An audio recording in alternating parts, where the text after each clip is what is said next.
నమస్తే తెలుగు వన్ న్యూస్కి స్వాగతం. ఈ చెరుకూరు వెంకటేష్ నాయుడు 5 కోట్ల డబ్బు కట్టలతో ఒక వీడియో బయటకు వచ్చింది కదా. అప్పటి నుంచి చెరుకూరు వెంకటేష్ నాయుడు మీద మా మనిషి కాదంటే మా మనిషి కాదు, మీ మనిషి అంటే మీ మనిషి అని ఒక చర్చ నడుస్తూ ఉంది. పత్రికల్లో, ప్రధాన పత్రికల్లో చూస్తున్నాం, సోషల్ మీడియాలో చూస్తున్నాం, మెయిన్ మీడియాలోనూ చూస్తూ ఉన్నాం. అయితే చెరుకూరు వెంకటేష్ నాయుడు చంద్రబాబు తోటి, లోకేష్ తోటి, ఇంకా తెలుగుదేశం పార్టీ ఎంపీలతోటి, బాలకృష్ణతోటి వీళ్ళందరితో ఫోటోలు ఉండడాన్ని తీసుకొచ్చి నిన్న సాక్షి రాసుకొచ్చింది. సూత్రధారి చంద్రబాబే, పాత్రధారులు టీడీపీ వర్గీయులే. అంటే ఇతను మా మనిషి కాదు అని చెప్పుకునే ప్రయత్నం సాక్షి చేస్తున్నట్టే కనబడింది. అంటే వీళ్ళందరితో కలిసి ఉన్నారు కాబట్టి.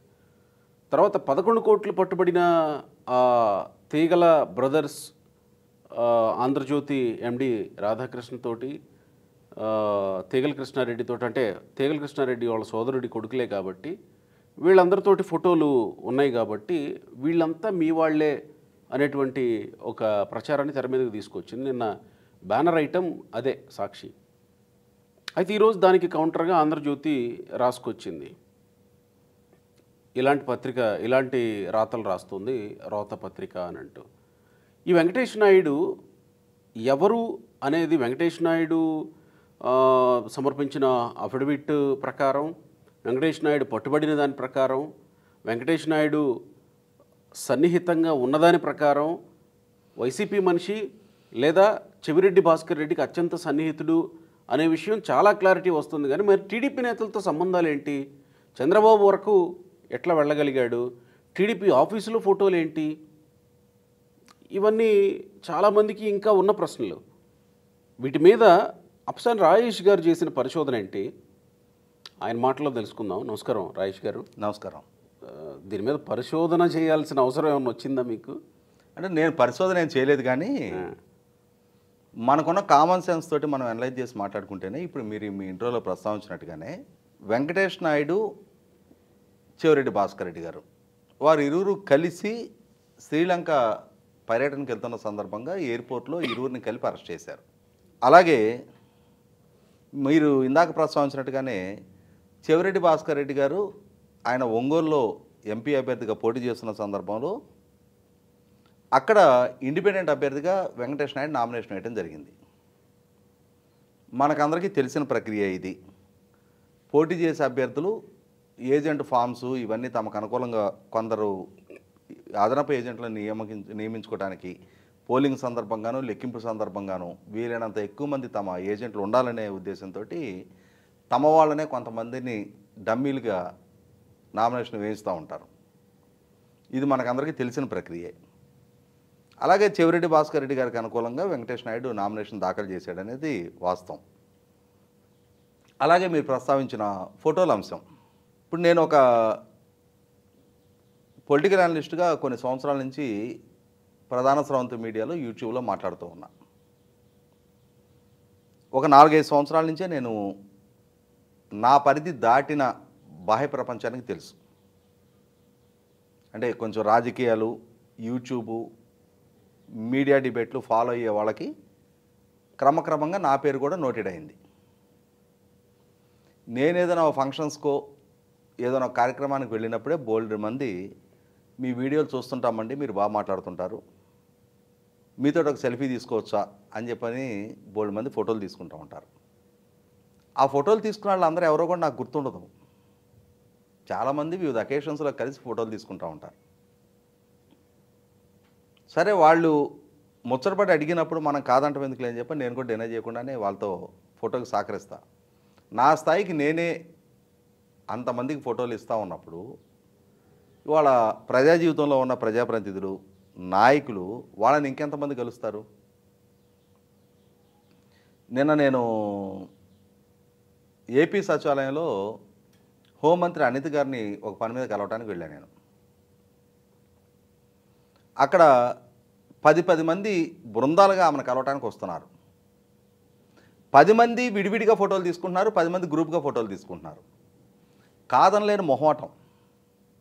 నాయకులుగా ప్రజా జీవితంలో ఉన్నాళ్ళు, అరే ఏమని ఒక ఫోటో అడిగితేనే ఇవ్వలేదు అని బయట ఎక్కడ అనుకుంటారో అని చెప్పని వాళ్ళు పనుల్లో ఉన్నా బిజీగా ఉన్నా గత్యంతరం లేక కెమెరా ముందు ఆ నవ్వుమోహం పెట్టి ఫోటోలు ఇచ్చి తీరాలి.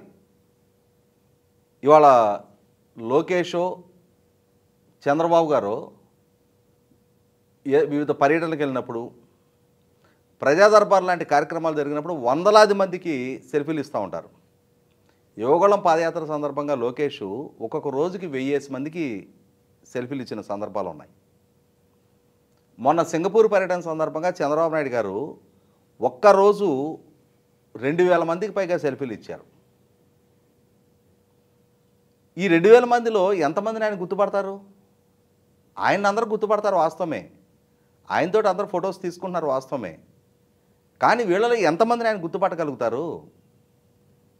20 మందిని కూడా గుర్తుపెట్టుకోలేరు. ఎందుకంటే అపరిచిత వ్యక్తులు. రాష్ట్ర ముఖ్యమంత్రిగా ఈయన అందరికీ తెలుసు. ఆయన కలవటానికి వచ్చిన ప్రతి ఐటీ ఎంప్లాయో అక్కడ ఉండే ఎన్ఆర్ఐయో అందరూ ఆయనకి తెలియాల్సిన నెక్స్ట్ లేదు. ఇది రాజకీయాల్లో కానీ లేదు సెలబ్రిటీస్గా ఉన్నవాళ్ళు, సినిమా నటులైనా క్రీడాకారులైనా. నేను ఇందాక చెప్పాను కదా, నాలాంటి ఒక సామాన్య రాజకీయాలను విశ్లేషించే వ్యక్తులనే అంతమంది కలిసి ఫోటోలు తీసుకుంటూ ఉన్నప్పుడు అంతటి స్థాయిలో ఉన్న వాళ్ళని ఎంతమంది తీసుకుంటూ ఉంటారు? ఈ ఫోటోల్ని సాగ్గా చూపించేసి వెంకటేష్ నాయుడు పలానా ఎంపీతో ఉన్నాడు, వెంకటేష్ నాయుడు పలానా చంద్రబాబు నాయుడుతో ఉన్నారు, పలానా బాలకృష్ణతో ఉన్నారు అని చెప్పని వాటిని సాగ్గా చూపించి ఇవాళ వెంకటేష్ నాయుడిని డిజోన్ చేసుకుంటున్నారు. అంటే ఇక్కడ అరే వెంకటేష్ నాయుడు అన్ని కోట్ల రూపాయల నోట్ల కట్టలతో ఉండటం ఏంటి? అసలు అది ఏ ఆర్టిఫిషియల్ ఇంటెలిజెన్స్ ద్వారా సృష్టించిన వీడియో అని చెప్పట్లా. వెంకటేష్ నాయుడిని డిజోన్ చేసుకుంటున్నారు అని అంటే ఆ నోట్ల కట్టల వాస్తవం, అక్కడున్న వెంకటేష్ నాయుడు వాస్తవం. కానీ వెంకటేష్ నాయుడు మాత్రం మావాడు కాదు. ఈ మధ్యకాలంలో ఇదొక ప్రక్రియగా మారిపోయింది. ఎవరైనా ఏదైనా ఒక సంఘటనలో వాళ్ళ మీద ఆరోపణలు వచ్చిన వ్యక్తుల పేర్లు ప్రస్తావన రాగానే మొట్టమొదటి వాళ్ళ కులం ఏంటో చూస్తున్నారు. వాళ్ళు జగన్మోహన్ రెడ్డి గారు సామాజిక వర్గీయులైతే వాళ్ళ గురించి ప్రస్తావించేటప్పుడు వాళ్ళ పేరు చివర తోక కట్ చేసి ఒక పేరు వేస్తారు. వాళ్ళు కనుక చంద్రబాబు నాయుడు గారు సామాజిక వర్గీయులైతే వాళ్ళ పేరు చివర తోక లేకపోయినా వీళ్ళ పత్రికలో తోక యాడ్ చేసి పెడతారు. కోవిడ్ సెంటర్గా ఉన్న రమేష్ హాస్పిటల్స్లో ఫైర్ యాక్సిడెంట్ జరిగినప్పుడు డాక్టర్ రమేష్ చౌదరి అని రాశారు. ఈరోజు సాక్షి పత్రికలో ధూళిపాల నరేంద్ర చౌదరి అని రాశారు. ధూళిపాల నరేంద్ర కుమార్గా మనకందరికీ తెలుసు. ఈ నరేంద్ర చౌదరి సాక్షి సృష్టించింది. ఎందుకంటే వాళ్ళ నాయన పేరులో వీరయ్య చౌదరి గారు అని ఉండేది కాబట్టి ఈయనకు కూడా చౌదరి తగిలిచ్చారు. అనేక సార్లు లోకేష్ను కూడా లోకేష్ నాయుడు అని అంటుండే. అదే అంటున్నా. అంటే ఏంటంటే వ్యక్తుల వ్యక్తిత్వం ప్రాతిపదికగా గుర్తింపు వస్తుంది. నాయకుల నాయకత్వ పటిమ కారణంగా ప్రజలు ఆమోదించడమో తిరస్కరించడమో చేస్తారు. కులం అనేది ఒక సర్టైన్ ఎక్స్టెంట్ వరకు ఉపయోగపడుతుంది. కానీ వైసీపీ పార్టీకి మాత్రం నేరారోపణలు చెయ్యాలన్నా కులం కావాలి, నేరారోపణలు ఎదుర్కొంటున్న వాళ్ళని డిజోన్ చేసుకోవటానికన్నా కులం కావాలి. అలాగే వ్యక్తుల నేరాలు అభ్యంతరకరంగా ఉన్నాయి అనుకున్నప్పుడు వాళ్ళ కులాన్ని డిజోన్ చేసుకొని చాలా సందర్భాల్లో చూస్తుంటాం మనం. కొందరు వ్యక్తుల గురించి ప్రస్తావించేటప్పుడు వాళ్ళ చివరుండే రెడ్డిని కట్ చేసి ఉత్త పేరు వరకు సాక్షిలో ప్రచురిస్తారు. వాళ్ళ అమ్మనాయన పెట్టిన పేరులో రెడ్డి ఉంది. అతను తప్పు చేస్తే తప్పు చేశాడని చెప్పండి. అతను రెడ్డి అయిన మాత్రాన అతను చేసిన తప్పు మొత్తం రెడ్డి సామాజిక వర్గం చేసింది అనడానికి వీల్లేదు కదా. వ్యక్తిగా అతను చేసిన తప్పు అది. అతను రెడ్డి కాబట్టి దాన్ని జగన్మోహన్ రెడ్డి గారికో ఇంకొకరికి ఆపాదించాల్సిన నెస్టీ లేదు. ఇంకొకరు చంద్రబాబు నాయుడు గారు సామాజిక వర్గీయులు అయిన మాత్రాన వాళ్ళు చేసిన తప్పు ప్రస్తావించండి. వాళ్ళు ఈ తప్పు చేశారని బాహాటంగా రాయండి. వాళ్ళ తప్పుల్ని ప్రశ్నించే హక్కు మీడియాగా మీకుంది, రాజకీయ ప్రత్యర్థులుగా మీకున్నాయి. కానీ అక్కడ కులాన్ని జోడించడం ద్వారా అంటే ఆ కులం మొత్తం తప్పు చేస్తున్నారన్న భావన కలగాల. ఇక్కడ వెంకటేష్ నాయుడు విషయంలో కూడా వెంకటేష్ నాయుడు చెవిరెడ్డి భాస్కర్ రెడ్డి సన్నిహితుడిగా ఇవాళ అతని మీద ఆరోపణలు వచ్చినాయి. అతను మద్యం కుంభకోణానికి సంబంధించిన నగదుని హ్యాండిల్ చేశాడు. ఎన్నికలలో పోటీ చేసిన అభ్యర్థులకి నగదు పంపిణీలో అతను సహాయపడ్డాడు. సహాయపడ్డా పడలేదనేది వెంకటేష్ నాయుడు న్యాయస్థానం దృష్టికి తీసుకెళ్తాడు. విచారణ సంస్థ అతని మీద అతని ఛార్జెస్కి సంబంధించి ఏమేం ఛార్జెస్ అతని మీద ఫ్రేమ్ చేయబోతుంది అనేది రేపు 11వ తారీఖు 12వ తారీఖు ఇంకో ఛార్జ్ షీట్ ఇప్పుడు వచ్చుద్ది అంటున్నారు. దాంట్లో మెన్షన్ అవుద్ది. ఆల్రెడీ ఒక ఛార్జ్ షీట్ వచ్చేసింది. ఇప్పుడు ఎవరెవరు ప్రమేయం ఏంటి అనేది ఆ ఛార్జ్ షీట్లో మెన్షన్ అవుతూ ఉన్నాయి. కానీ ఈలోగానే వెంకటేష్ నాయుడు మాకు సంబంధం లేదు అని అంటే మనకు ఒక సామెత ఉంది. అంటే కొంచెం చెప్పుకోవడానికి ఇబ్బందిగా అనిపిస్తుంది, కానీ బిడ్డ తెచ్చినా పురిటికం పొదలదు అని చెప్పని ఇందాక మనం ప్రస్తావించుకున్నట్టుగానే చెవిరెడ్డి భాస్కర్ రెడ్డి గారైనా లేదు మిగిలిన ఈ మద్యం కుంభకోణంలో ఆరోపణలు ఎదుర్కొంటున్న వ్యక్తులతోటి వెంకటేష్ నాయుడు చాలా సందర్భాల్లో కలిసినట్టు, వాళ్ళతో కలిసిన కార్యకలాపాలను నిర్వహించినట్టు కూడా సాంకేతిక ఆధారాలు సిట్టు దగ్గర స్పష్టమైన ఆధారాలు సిట్టు సాధించగలిగింది. ఇక్కడేదో చెవిరెడ్డి భాస్కర్ రెడ్డి గారి సహచరుడు కాబట్టి అని చెప్పను, లేదు జగన్మోహన్ రెడ్డి గారితో క్లోజ్గా అసోసియేట్ అయి ఉంటున్నాడు కాబట్టి అని చెప్పని ఈ వెంకటేష్ నాయుడు మీద నేరారోపణలు సిట్ చేయట్లా. అంటే ఇప్పుడు బయటకు వచ్చిన ఈ 2 వీడియోలు, ఒకటి డబ్బు, రెండోది స్పెషల్ ఫ్లైట్, ఇవి కాకుండా ఇంకా సిట్టు దగ్గర వీడియోలు ఉండే ఉంటాయిగా. అంటే ఇక్కడ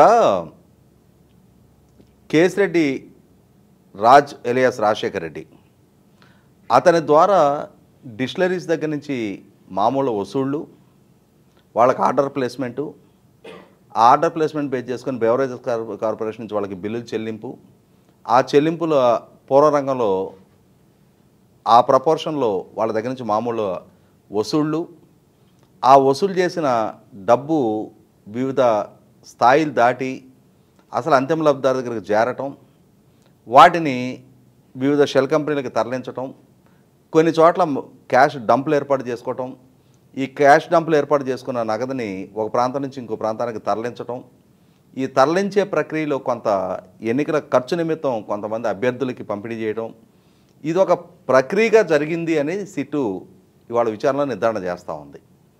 ఈ నిర్ధారణ చేస్తున్న భాగంలో ఈ వెంకటేష్ నాయుడు ప్రమేయం కూడా సిట్కి స్పష్టమైన సాక్ష్యాధారాలతో ఇతని ప్రమేయం నిర్ధారణ అయింది. దాని దృష్టి అతను అరెస్ట్ చేశారు. అతని ఇన్వాల్వ్మెంట్ ఉందా లేదా, అతని ఇన్వాల్వ్మెంట్ ఉంది, ఎవరెవరైతే ఈ ఆరోపణలు ఎదుర్కొంటున్న వ్యక్తులు ఉన్నారో వాళ్ళతో సో అండ్ సో డేట్లో సో అండ్ సో ప్లేస్లో ఇతను వాళ్ళతో కలిశాడు, వాళ్ళతో సమావేశాల్లో పాల్గొన్నాడు అని చెప్పని సాంకేతిక అంశాలే వాళ్ళ న్యాయస్థానం దృష్టికి సిట్టు ద్వారా ప్రజెంట్ చేయబడతా ఉన్నాయి. ఛార్జ్ షీట్లో మెన్షన్ చేస్తూ ఉన్నారు. అంటే ఇక్కడ మనకు అర్థమవుతా ఉన్నది ఏంటి, Venkatesh Naidu part and parcel of the ఈ లిక్కర్ స్కామ్. కాబట్టి అక్కడ ఈ స్కామ్లో ఇన్వాల్వ్ అయిన అందరు వ్యక్తుల్లాగానే వెంకటేష్ నాయుడు మీద కూడా నేరారోపణతో అరెస్ట్ చేశారు. అరెస్ట్ చేసినప్పుడు అతను తాను నేరం చేశాడా చేయలేదా అని చెప్పుకునే హక్కు స్వేచ్ఛ అతనికి ఉన్నాయి. ఇవాళ అతనికి వ్యతిరేకంగా విచారణ సంస్థ సాక్ష్యాధారాలు సబ్మిట్ చేసినా కూడా ఆ సాక్ష్యాధారాల అథెంటిసిటీని ప్రశ్నించే హక్కు అతనికి ఉంది. ఇవి ఫ్యాబ్రికేటెడ్ సాక్ష్యాధారాలను, లేదు నేను ఆ టైంలో వీళ్ళు ఆరోపిస్తానుగా అక్కడ లేను, నేను వేరే ప్లేస్లో ఉన్నాను అని చెప్పిన ఎలిబి అయినా సరే అతను న్యాయస్థానం దృష్టికి తెచ్చుకోవడానికి ఆస్కారం ఉంది. దానికి సంబంధించిన సాంకేతిక సాక్ష్యాధారాలు కూడా అతనే ప్రజెంట్ చేయాలి. అటువంటప్పుడు విచారణ స్టేజ్లో ఉండగా స్పష్టమైన సాక్ష్యాధారాలు మా దగ్గర ఉన్నాయి అని చెప్పని అరెస్ట్ చేయబడ్డ వ్యక్తి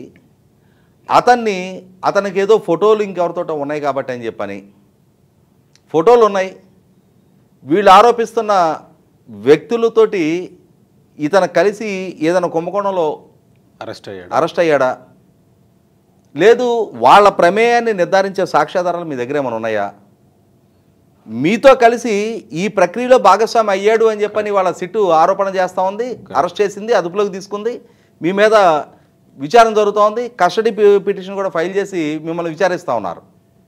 మీకు సంబంధించిన సాక్ష్యాధారాలు ఇవాళ న్యాయస్థానం దృష్టికి తీసుకొస్తూ ఉన్నారు.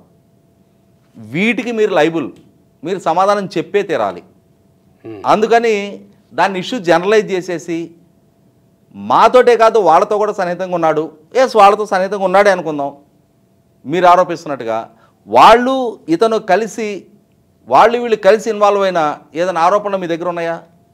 ఏదైనా తప్పు చేశారు, ఏదైనా అవినీతికి పాల్పడ్డారు, వాళ్ళు ఏదైనా ఒక స్కాండల్లో ఇన్వాల్వ్ అయ్యి ఉన్నారు, మీతో కలిసి వాటిలో ఇన్వాల్వ్ అయ్యాడని చెప్పని ఆరోపణలు ఇవాళ సిటు ఇవాళ న్యాయస్థానం దృష్టికి తీసుకొస్తూ ఉంది. కాబట్టి ఇక్కడ ఏంటంటే జరిగిన తప్పుని చిన్న గీత పక్కన పెద్ద గీత గీసి చూసారా మాకన్నా వాళ్ళతో ఎక్కువ సన్నిహితంగా ఉన్నాడు అని చెప్పే ప్రయత్నం చేస్తున్నారు. వాళ్ళతో సన్నిహితంగా ఉన్న మాత్రాన మీ దగ్గర జరిగిన తప్పుకి మీరు ఇస్తున్న వివరణ సరిపోదు. స్పష్టమైన సాక్ష్యాధారాలు సిట్టు ద్వారా న్యాయస్థానం దృష్టికి తీసుకొస్తున్నప్పుడు వాటిని కౌంటర్ చేయగలిగే సామర్థ్యం, వాటిని కౌంటర్ చేయగలిగే మెటీరియల్ ఆఫ్ ఎవిడెన్స్ మీ దగ్గర ఉంటే ఆ రోజు మీ వాదన నెగ్గుద్దు తప్ప, లేనప్పుడు మనం కొన్ని చూస్తుంటాం. ఎవరైనా దొంగ అంటే నువ్వే దొంగ అన్నట్టుగా ఈ ఆరోపణలకు ప్రత్యారోపణలతో సమాధానం కాదు. రైట్. మీ మీద సాక్ష్యాలు ఉన్నాయని చెప్పని సిట్టు సాక్ష్యాలు ఎస్టాబ్లిష్ చేస్తున్నప్పుడు ఆ సాక్ష్యాలను కౌంటర్ చేయగలిగే ప్రాపరు ఎవిడెన్స్ మీ దగ్గర ఉండాలి. లేనప్పుడు ఖచ్చితంగా మీరే బాధ్యులు అని చెప్పని రేపు కోర్టు కూడా కన్విన్స్ అవటం ఖాయం. ఆ రోజున మీ సహచరుడిగానే మీకు ఇష్టం లేకపోయినా వెంకటేష్ నాయుడు మీకు లైబుల్గా కూడా మారటం ఖాయం. ఇప్పుడు మీరు చెప్పిన ఈ 12వ తేదీ వేయబోతున్న ఛార్జ్షీట్లో ఇంకెవరి పాత్రల మీదన్నా కీలకమైనటువంటి అంశాలు పొందుపరిచే అవకాశం ఉండొచ్చా? అది విచారణ సంస్థ కాన్వెన్షనల్ ఇన్ఫర్మేషన్, మనకు ఎట్లా తెలుస్తుంది? అది రేపు వాళ్ళు ఛార్జ్షీట్ సబ్మిట్ చేసినప్పుడు అదే ఫైనల్ ఛార్జ్షీటా లేదు ఇంకా విచారణ ద్వారా నిర్ధారణ అవ్వాల్సిన అంశాలు ఇంకా ఉంటాయి అనేది రేపు 12వ తారీఖు కానీ 11, 12 తారీఖులకు కానీ మనకు తెలియదు. రైట్. Thank you.